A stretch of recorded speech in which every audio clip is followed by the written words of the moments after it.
Você que acabou de entrar nesse vídeo agora, aqui do nosso canal Jorge PB, um vídeo para você. E hoje, aqui vai ter um vídeo, um assunto diferenciado que você já costuma ver aqui no nosso canal. Hoje vou falar um pouco sobre a Arca do Pacto, sua construção e o seu objetivo. Muito bem, como muitos já sabem, que a Arca do Pacto de Deus para com os humanos foi construída em meados do século 13, na época de Moisés. O próprio Eterno Todo-Poderoso, Yahweh, passou as normas do projeto para Moisés, Moisés escolhendo os homens qualificados para construir a arca.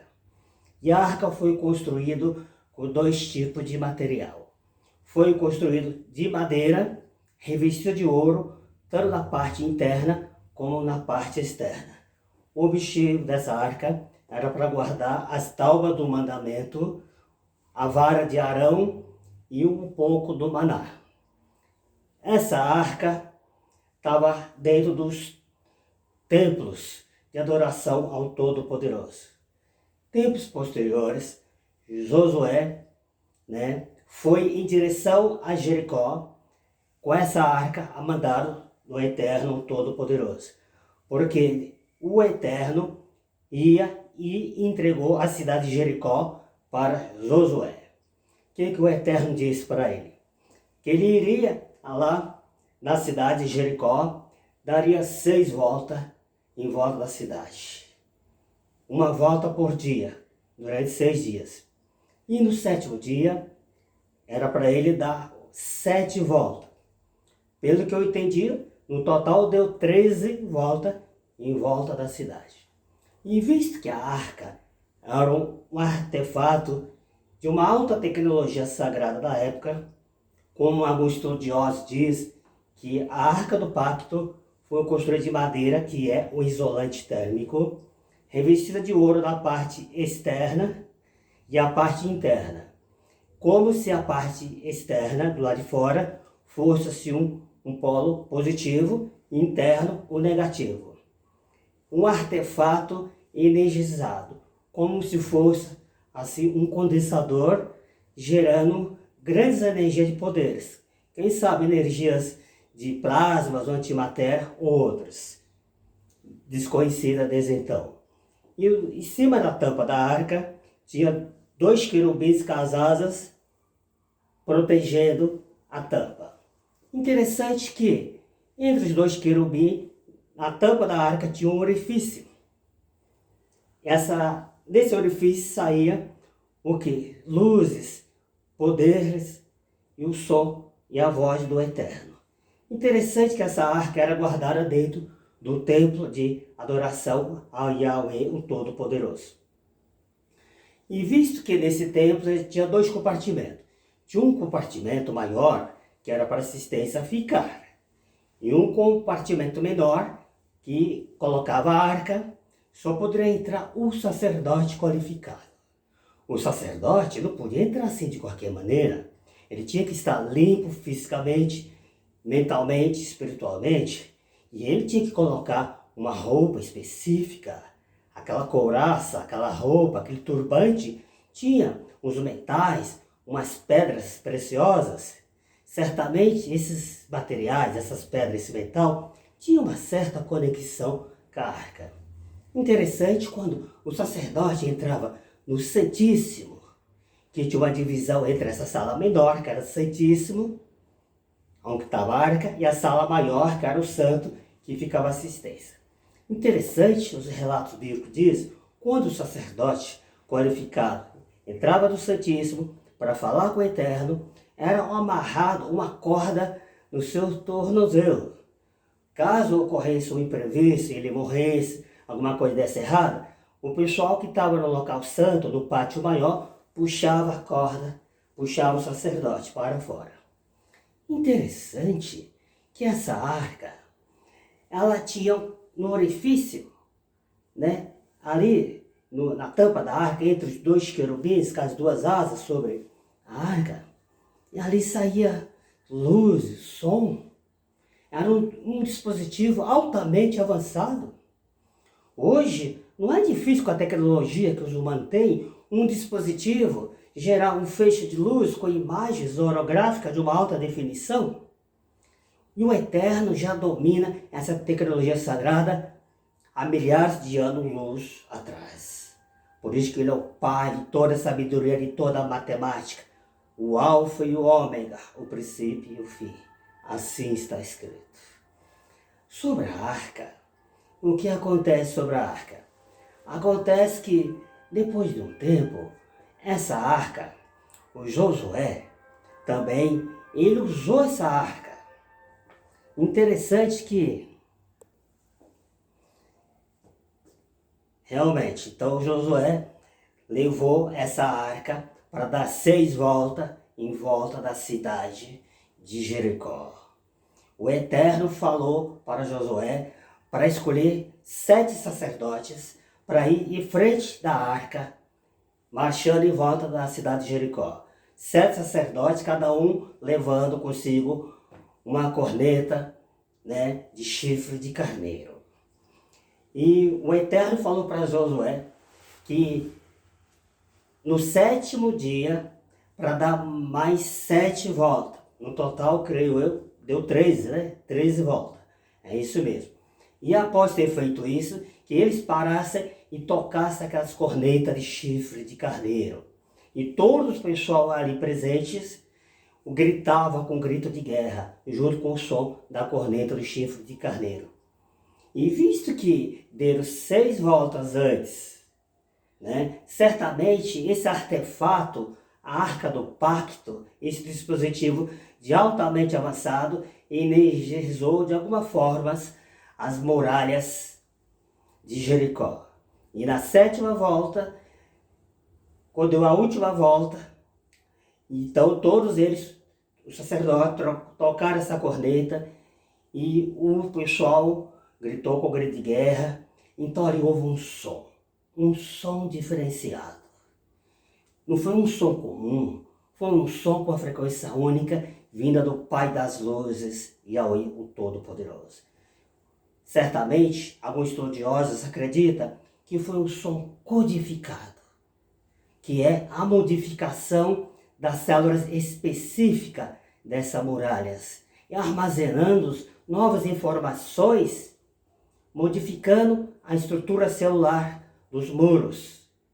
E após o toque dessas cornetas, aquelas células do muro estavam instáveis e foi desmoronado, destruído. Exceto que a casa de Raabe, que antes tinha apoiado, escondido os espias que Josué mandara antes para inspecionar a cidade, e ela exerceu fé no Eterno Todo-Poderoso. Ela o protegeu, escondeu os espias de Josué. E ela e a família foi salvo. Sua casa não caiu, ficou edificada. E essa arca, depois de algum tempo,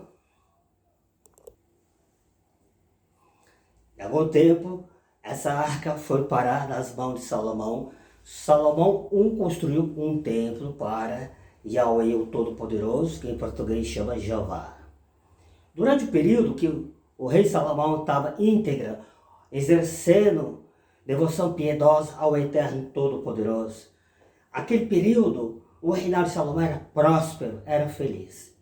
O problema é que Salomão, devido a algumas circunstâncias, acabando se casando com as mulheres dos reinados opositores, que ameaçava lutar contra Salomão. E Salomão fazia alianças com esses reinados, casando com as filhas do rei vizinhos, acumulando para si esposas. O problema é que, tempo posterior, essas esposas passaram a devotar outros deuses pagãos, que nada vale, tipo monumentos, estátuas, ídolos. O problema é que, posteriormente, Salomão acabou cedendo a essa adoração desse Deus pagão, fez uma oferenda ao Deus pagão, aos ídolos. E nesse período, o Eterno, que estava com a arca dele dentro do templo de Salomão, para se comunicar com o povo e passar instruções, Mas quando Salomão ofereceu oferendas aos deuses das nações, aos ídolos, o Eterno sentiu magoado em seu coração e disse: nunca mais habitarei em templo feito por mão de homens. Então, exatamente, ele disse que nunca mais habitará em templo feito por mão de homens. De lá para cá, no mundo já foram construídos vários templos, réplicas do templo de Salomão, no Brasil, em outros países. Mas será que esses templos de hoje são realmente templos de Salomão? Acredite, tempo posterior, Herodes também construiu uma réplica do templo de Salomão. Mas será que esse templo de Salomão que Herodes construiu foi para louvar o Eterno, o Criador dos céus e da terra? Não. Ele construiu aquela réplica do templo de Salomão para ter relações imorais com a Herodinas, a esposa do próprio irmão dele. E certamente ele estava de olho na filha dela, que era uma dançarina. E de fato, vocês já conhecem a história, quando a dançarina, a filha daquela mulher Herodina, dançou, Herodes ofereceu até metade do reino. Conclusão, ela acabou pedindo a cabeça de João Batista, um inocente. Ou você já sabe a história? Aí eu te pergunto, Herodes era amigo de Deus ou inimigo? É isso mesmo. Ele não era amigo de Deus. Ou seja, todos esses templos de hoje, essa réplica do templo de Salomão, na realidade não é réplica do templo de Salomão. São réplica do templo de Herodes. Incrível que pareça. Acredite, o Eterno não mora em templo feito por mão de homens. Nas escrituras gregas cristãs, existem outros relatos que diz que Jeová, Yahweh, o Todo-Poderoso, não mora em templo feito por mão de homem. Assim está escrito Atos 17, 24. Pelo que diz os textos, os relatos, então Deus não mora em templo algum. O Eterno não mora nas igrejas, dentro das igrejas, nem nas mesquitas, nem nos salões, nem na sinagoga, capela, mosteiro e outros. O Eterno, ele habita no coração das pessoas que estão dispostos para com a vida eterna, exercendo fé no sacrifício resgatador do seu filho Yeshua, que é Jesus em português. Enfim, o Eterno quer habitar no coração das pessoas que exercem fé nele, que prestam ali devoção piedosa, devoção exclusiva, porque o Eterno, ele exige devoção exclusiva. E isso é um requisito único, é um dos 10 mandamentos. Ele diz, eu exijo devoção exclusiva, porque ele é um Deus ciumento. Ciumento do bom sentido, porque ademais, ele criou todas as coisas vieram à existência por meio dele. Assim está escrito em Apocalipse 4, 11. Então é mais do que digno ele ser digno de todo louvor, de toda glória. Numa ocasião, o Eterno Yahweh diz, eu não compartilho o meu louvor, a minha glória com ninguém, com a ídolos algum, com coisa alguma. Assim está escrito em Isaías 42, 8. Então o Eterno convida as pessoas para estar com ele. O Eterno deseja que as pessoas se aproximem dele. Que ele fez vários convites para as pessoas do Eterno. No passado, o Eterno disse, vinde a mim, vem cá. Vamos resolver nossas questões juntos, entre eu e você. Na linguagem de hoje, do século XXI, como se o Eterno dissesse para você que está ouvindo esse vídeo, vinde a mim, vamos resolver nossas questões juntos, né? Resolver nossos babados, nossas tretas. Vamos resolver.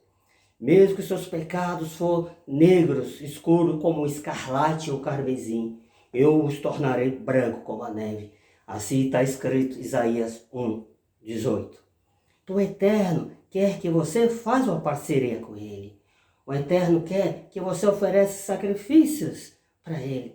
Não sacrifícios, novamente, tipo a lei mosaica, não sacrifícios de ovelhas ou sacrifícios em valores, doando valores altos para as sociedades beneficentes. Jeová quer outro tipo de sacrifício. Jeová, o Eterno, o Yahweh Todo-Poderoso, não se deleita mais em sacrifícios de ovelhas. Então é inútil oferecer novamente sacrifícios nos tempos modernos, no fim desse sistema de coisas que vivemos. Oferecer sacrifício de ovelhas, ou sacrifício de bezerras brancas, ou mesmo que seja sacrifício de ovelhas vermelhas. Isso é inútil, porque Deus mandou seu Filho Jesus, Yeshua, para que todo que nele exercer fé tenha vida eterna. Assim está escrito em João 3,16. O Eterno quer um sacrifício diferenciado. O Eterno deseja que os humanos tenham sacrifícios de lábios, sacrifício de louvor ao Eterno. Então o Eterno deseja um sacrifício diferenciado. Por quê? Jesus, Yeshua, deu sua vida como sacrifício, como resgate em troca de muitos. Jesus deu seu corpo em sacrifício propiciatório de uma vez para sempre. O sacrifício que o Eterno deseja que através do seu Filho Jesus oferecemos a Deus um sacrifício de lábios. Isso é fazer declaração pública do seu nome e do seu Filho Yeshua. Assim está escrito em Hebreus 13:15. Esse é o sacrifício que Deus aceita agora no tempo do fim que vivemos. Esse vídeo, pessoal, hoje não vou pedir like, não vou pedir joinha para ninguém. Eu vou deixar ao critério de todos. Ok, pessoal? Na próxima vez vamos falar outros temas sobre essa arca. Opa, lembrei aqui um ponto que estava já esquecendo aqui, um diferencial sobre a arca do pacto. Interessante, que me lembrou um ponto muito legal. Inclusive, esse tema da arca do pacto já foi tema de filme cinematográfico. Interessante, aquele filme que todos já viram por aí na mídia, o filme Indiana Jones, A Procura da Arca. Aqueles coalizões militares procurando a arca. Por quê? É que eles estavam cônscios que a nação que tinha a arca, mesmo nos tempos modernos, seria uma nação invencível. E eles queriam essa arca, certamente, para usar como arma militar. Interessante, né, pessoal? E essa arca, ela tinha poderes desconhecidos desde então dos humanos. O que acontece? Após lá no vídeo de Indiana Jones, né, falando aqui parecido o nome, o que acontece? Quando aquelas coalizões militares abriram a arca, Indiana Jones disse à sua companheira: não olhe, feche os olhos, não olhe. Quando eles abriram a arca, saíram poderes desconhecidos e ceifaram a vida de todos presentes, todos os militares e outras pessoas, aqueles arqueólogos que estavam ali próximos. Então, eles morreram. E falando em arqueólogo, desde a última vez que viram a arca do pacto, no tempo de Salomão, aproximadamente 2.600 anos atrás, desde então a arca desapareceu. A arca desapareceu, segundo o que diz os historiadores, os arqueólogos. Interessante, falando em arca desapareceu, existe aí uns relatos, eu não sei se é bíblico ou não, ainda vou pesquisar mais um pouco, que após a queda de Salomão, um dos seus filhos levaram essa arca para os monges de uma igreja de Santa Maria de Sião, né? Mas será que isso é verdade? Será? E se não for verdade? Por quê? Visto que a arca tinha poderes emitidos pelo Eterno, e na época de Salomão, que era íntegro ao Criador, e Davi, nem o próprio Davi, nem Salomão tinha autoridade de ver a arca, remover aquela capa que cobria a arca. Não tinha poderes, não tinha autoridade para ver isso. Senão eles poderiam morrerem. Eles que eram reis, era governo pleno no seu reinado, não tinham autoridade de ver a arca, nem tocá-la. Muito menos o filho de Salomão. E nem se sabemos se esse filho de Salomão seguir as normas do Eterno, como que ele poderia pegar essa arca e levar para os monges na igreja de Santa Maria de Sião? Em meados do ano 950 a.C.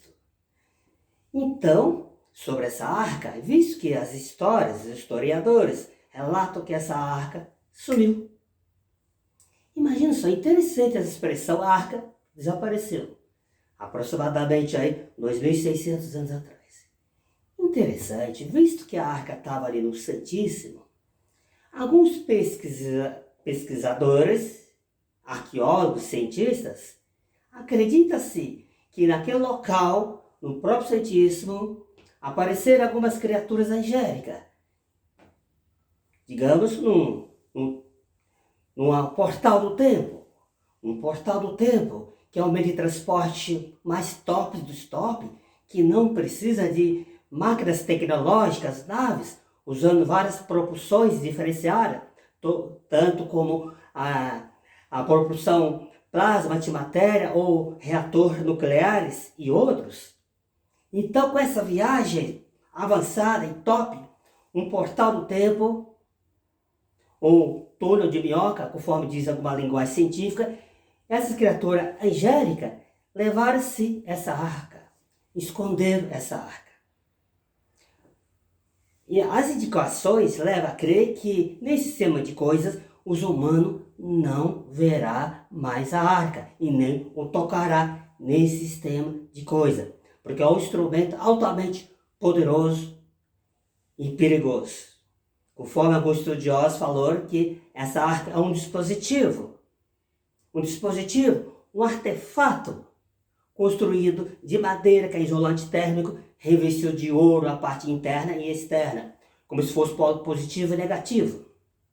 Interessante, que emitia poderes sobre essa arca. Assim como o Eterno escondeu o corpo de Moisés pós sua morte. Porque pós a morte de Moisés, uma criatura maléfica, o opositor de Yahweh, o Todo-Poderoso, que as religiões chamam de Satanás, o diabo, esse opositor apoderou do corpo de Moisés e quis esse corpo de Moisés para si. Fazer o quê? Não sei, muitos deduzem que o opositor de Deus podia usar o corpo de Moisés morto para atrair a adoração dos israelitas, em vez de adorar a Deus. Então o Eterno mandou o seu anjo mais poderoso abaixo dele, o anjo chamado Miguel. Lutou contra o opositor de Deus, que as igrejas chamam de Satanás, o diabo, e Miguel tomou posse do corpo de Moisés, o escondeu. Muitos também acreditam que essas criaturas angélicas escondeu a arca do pacto, e ela jamais foi vista desde então. Embora, como já falei antes, alguns arqueólogos têm feito expedições na Palestina, na Mesopotâmia, na tentativa de encontrar essa arca e não obteram sucesso algum. Mesmo usando aparelho científico tecnológico avançado, como detector de metais, aparelho de sondagem profunda no solo, mas não encontrar essa arca. Certamente o Eterno não quer que os humanos vejam e toquem essa arca no tempo do fim, nesse sistema de coisas que estamos vivendo hoje. Então, pessoal, agora vou encerrar o vídeo e vamos deixar um pouco dessa arca para um outro vídeo. Ok, pessoal? Então, tenham um bom dia e fica com Deus.